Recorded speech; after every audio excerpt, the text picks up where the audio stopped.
አሁን ባለው የዓለም የኃይል አሰላለፍ የሉዓላዊነት ትርጉም ድንበርን መሰረት ካደረገው እሳቤ የተሻገረ ሆኗል። ዛሬ ራሱን በኢኮኖሚ ያልቻለ ሀገር በዲፕሎማሲ መድረክ ሞገስ የለውም። በጸጥታ ጉዳይ ሰሚ ጆሮ አያገኝም። ሌሎች በመከሩበት ውሳኔ ሎሌ ከመሆን የተሻገረ ሚናም አይኖረውም። ኢትዮጵያ ስሬቷ ምድረ ቀደምት ቢያስብላትም ይህን ተለዋዋጭ ገቢር ነበብ የዓለም ቀመር ለመረዳት ግን ዘመናት ፈጅቶባታል። ባለፉት 8 የለውጥ ዓመታት ከጥልቁ እንቅልፍ ነቅታ ከተከታይነት ወደ ተስተካካይነት የጀመረችው ጉዞ በመደመር እሳቤ ተሟሽቶ ቁጭትን ለማካካስ ዝላይ ይሉትን መርህ ተግብራ ሁለንተናዊ የሉዓላዊነት ጋሻዋን እየሰራች ነው። በእነዚህ በጣት በሚቆጠሩ የለውጥ ዓመታት ታዲያ የተሰሩት የሁለንተናዊ ሉዓላዊነት ማረጋገጫ ስራዎች የዚህ ምስክር ናቸው። አሁን በኢትዮጵያ ምድር ተመጽዋችነት ተወግዶ ትርፍ በማምረት የምግብ ሉዓላዊነትን ማረጋገጥ የሚያስችሉ መሰረቶች ተጥለዋል። ትላንት በመዝገበ ቃላት የድህነት ተምሳሌ ተደርጋ የሰፈረችው ሀገር ዛሬ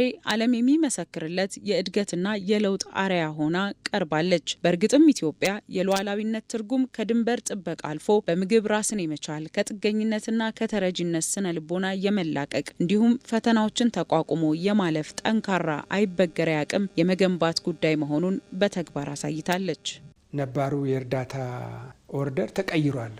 የዓለም ግንኙነቶች በጣም ተቀይረዋል። ይህ ደግሞ ለኢትዮጵያ መልካም እድል ነው ብዬ አምናለሁ። ወደ ውስጣችን እንድናይ ራሳችንን እንድንመረምር ያ ክብራችንን የምናስጠብቅበት የምግብ ሉዓላዊነት የምንለውን ሁለንተናዊነት እንደገና እንድናይ ነው ያገዘን። የለውጡ መንግስት ወደ ስልጣን ከመጣበት ጊዜ ጀምሮ ባሉት ዓመታት ውስጥ ኢትዮጵያ ያለፉትን ክፍለ ዘመናት የተረጂነትና የእጅ ጠባቂነት ታሪክ የሚቀይሩ ታላላቅ የልማትና የዘርፎች መዋቅራዊ ሽግግርን እውን አድርጋለች። በሌላ በኩል በማህበራዊው ዘርፍ የተከናወኑ ሰው ተኮር ልማቶች፣ የከተሞች ውበት፣ የገበታ ለሀገርና ለትውልድ ፕሮጀክቶች የዜጎችን ኩራትና ሀገራዊ ፍቅር ያጎለበቱ አዲስ የተስፋና የጽናት መንፈስ የፈጠሩ ትውልዱ የጻፋቸው ድሎች ናቸው። የህዳሴው ግድብ መጠናቀቅና ሌሎች ግዙፍ ፕሮጀክቶች እውን መሆናቸው ከጉባ ብስራቶች ጋር ደምሮ ላየ የኢትዮጵያን የማድረግ አቅም ከመግለጽ የተሻገረ እንድምታ እንዲኖረው ያደርገዋል። I just had to raise the flag of Ethiopia so high because I'm so proud as an African. I don't know if you all know that the story of this dam should inspire each and every African country that it's time, man. This should be our inspiration, man.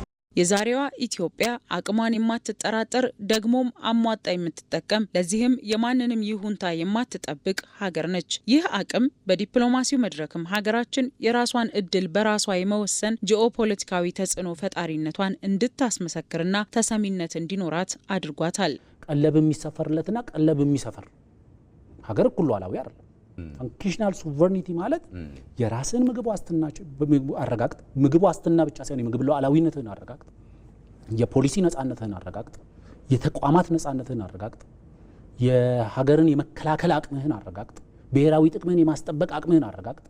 ደን ሉዓላዊ ነኝ ማለት ይችላል። በወታደራዊና በደህንነት ዘርፍም ቢሆን የኢፌዴሪ የመከላከያ ሰራዊት የዘመናዊ ቴክኖሎጂ ባለቤት የሰለጠነና የተደራጀ የሰው ኃይል ያለው እንዲሁም አይደፈሬ ጠንካራ ተቋም ሆኖ ተገንብቷል። በወታደራዊ ዝግጁነትና ዘመናዊነት ድንበር ከመጠበቅ ባለፈ የሀገርን የውስጥ ሰላም የመጠበቅና ማንኛውንም የውጭ ትንኮሳ በብቃት የመመከት አቅሙን አረጋግጧል። ባለፉት ዓመታት ኢትዮጵያ ዘርፈ ብዙ ድሎችን ስታስመዘግብ ታዲያ መንገዱ አልጋ ባልጋ አልነበረም። የሀገርን እድገትና ሉዓላዊነት የማይሹ የውስጥና የውጭ የጥፋት ቡድኖች በበርካታ ሴራዎችና ፈተናዎች ጉዞዋን ሊያኮላሹ በብርቱ ጥረዋል። ኢትዮጵያ ታላቅ ናት፣ ትልቅ ነበረች፣ ትልቅ ትሆናለች ስንል ብዙ የሚያሳክካቸው የሚላቸው አለርጂ የሚነሳባቸው አሉ፣ ውስጥም ውጭ ማለት ነው። ያ ክብር ተመልሶ ይመጣል፣ ከነበረውም በላይ ሆኖ ይመጣል የሚል እምነት ነው፣ የሚል ተስፋ ነው። ይሄ እየሰረጸ ነው። የተቋማት የነኚህ ጥንካሬያቸው ወሳኝ የሆኑና መናበባቸው ወሳኝ የሆኑ እንደ ኒስ፣ ኢንሳ፣ መከላከያ፣ አየር በጣም ብዙ ተቋማቶቻችን ህቡና ግልጽ የሆኑ ተቋማቶቻችን እኔ በ80 ዓመትም ይሄን ያህል ያድጋል ብዬ አላስብም። ኢትዮጵያ ተደራራቢ ሀገራዊና ቀጠናዊ ፈተናዎችን በጽናት በመጋፈጥ በሁሉም መስክ የሉዓላዊነት ድሏን እያረጋገጠች ትገኛለች። ይህ የሉዓላዊነት ስኬት በኢኮኖሚ በዲፕሎማሲና በዲጂታል ቴክኖሎጂ የታየ ሁለንተናዊ ሽግግር ነው። የዚህ ጉዞ የስኬት ሚስጥር ደግሞ በመደመር እሳቤ ገቢር ነበብ አካሄድ የተቃኘ መሆኑ ነው። ራሳቸውን አብቅተው ሀገር በሚያስቀጥሉ ጠንካራ ተቋማት ላይ መልህቋን የጣለችው ኢትዮጵያ የጸና ሀገረ መንግስት ግንባታ ላይም እየተጋች ነው። በጂኦፖለቲካ ውድድሮችን መካከል ክብሯን ያስጠበቀች ታላቅ ሀገር መሆኗን ብሔራዊ ጥቅሟን አሳልፋ እንደማትሰጥም አስመስክራለች። ኢትዮጵያ አፍሪካዊት የብልጽግና ተምሳሌት የመሆን ራዕይን ስትሰንቅ ባለፉት የለውጥ ዓመታት የተገኙ ሁለንተናዊ ድሎችን እንደ ወረት ቀጣዮቹን የነገ ተስፋ ታሳቢ አድርጋ ነው። ይህ በሁሉም ዘርፍ የሚታየው የሉዓላዊነት ድል ኢትዮጵያውያን በህብረትና በጋራ ከቆሙ እዚህም እዚያም ኮሽ የሚሉትን ይቅርና ከአድማስ ወዲያ የሚቃጡትን ጨምሮ ማናቸውንም የፈተና ማዕበል ተሻግረው የነገዋን የበለጸገች ሀገር እውን ማድረግ እንደሚችሉ ማረጋገጫ ነው።